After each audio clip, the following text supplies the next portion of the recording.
मंडळी, भारतीय सिनेमा कुठून सुरू झाला हे माहिती आहे का? एका राजाची सत्यकथा आणि दादासाहेब फाळके यांचं स्वप्न, राजा हरिश्चंद्र. 1913च्या काळी सिनेमा नावाचा काही मात्र संबंध नव्हता. पण मराठी सिनेसृष्टीचे जनक दादासाहेब फाळके यांनी सिनेमाचा जन्म केला. राजा हरिश्चंद्र हा भारताचा पहिला सिनेमा. 3 मे 1913 रोजी तो प्रदर्शित झाला होता. ती एक सायलेंट फिल्म होती. कोणतेही डायलॉग नव्हते. ती फक्त हावभाव नावाची फिल्म होती.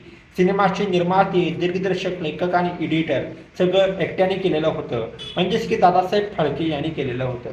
दादासाहेब फाळके यांनी स्वतः लंडनला जाऊन कॅमेरा बनवण्याचे शिक्षण घेतले आणि भारतात त्यांनी स्वतःचा पहिला फिल्म कॅमेरा केला. त्यांनी शूटिंगसाठी आपली नोकरी सोडली, घर घाण टाकलं. हा सिनेमा होता एका स्वप्नावर उभारलेला एक प्रयोग. पूर्ण सिनेमा होता 40 मिनिटाचा आणि पहिला शो झाला होता मुंबईच्या कोरोनेश्वर थिएटरमध्ये आणि त्या सिनेमाचं तिकीट होतं फक्त 3 आणे रुपये.